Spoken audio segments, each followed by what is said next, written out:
महागठबंधन चुनाव बहिष्कार नहीं कर सकता। भाजपा विधायक हरिभूषण ठाकुर का तीखा बयान। कहा, डर और झूठ की राजनीति कर रहा है विपक्ष, चुनाव आयोग किसी दबाव में नहीं। बिहार की सियासत एक बार फिर गर्मा गई है। महागठबंधन द्वारा विधानसभा चुनाव को लेकर दी जा रही कथित धमकियों पर भारतीय जनता पार्टी के फायर ब्रांड विधायक हरिभूषण ठाकुर बिचौल ने तीखी प्रतिक्रिया दी है। अपने बयान में हरिभूषण ठाकुर ने कहा कि महागठबंधन के नेता झूठ की राजनीति कर रहे हैं। या लोग धमकी नहीं दे रहे बल्कि झूठ फैला रहे हैं। राष्ट्रीय जनता दल और उसका गठबंधन कभी भी बिहार विधानसभा चुनाव का बहिष्कार नहीं कर सकता, यह हमें भलीभांति पता है। उन्होंने विपक्ष पर हमला करते हुए कहा कि चुनाव आयोग निष्पक्ष संस्था है और किसी राजनीतिक दबाव में आने वाला नहीं है। उन्होंने यह भी जोड़ा है कि जो योग्य है और सही उम्मीदवार है वही चुनावी सूची में रहेंगे और जो अवैध या गलत तरीके से शामिल है उन्हें बाहर कर दिया जाएगा।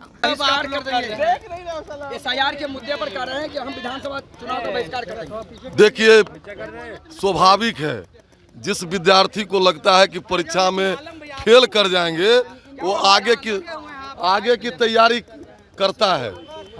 पिछले लोकसभा का परिणाम अगर आप देखेंगे तो 177 सीट एनडीए जीती, उसके बाद 4 उपचुनाव हुए विधानसभा के, उसमें भी 0 पर आउट हुई।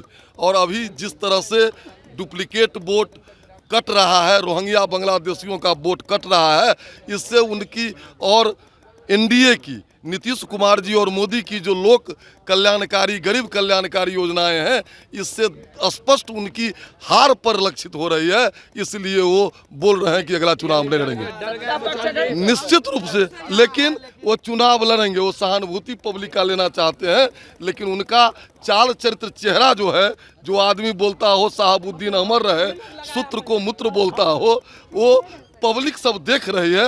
वो अपने निश्चित हार को देख करके ऐसा बोल रहे हैं। जब बहिष्कार जो होगा तो फिर तो इलेक्शन कमीशन मतलब नहीं रहेगा, इलेक्शन का नहीं रह पाएगा। बहिष्कार करें या चुनाव लड़े, चुनाव लड़ेंगे। वो सहानुभूति प्राप्त करने के लिए ऐसा वक्तव्य दिए हैं। लेकिन पिछले लोकसभा चुनाव का परिणाम, फिर 4 विधानसभा उपचुनाव का परिणाम देखेंगे और लोक कल्याणकारी योजनाएं, गरीब कल्याणकारी योजनाएं, बिहार का विकास जब उनको दिखता है तो कलेजा दहल जाता है। इसीलिए वो दीनता और पलायनता दिखा रहे हैं।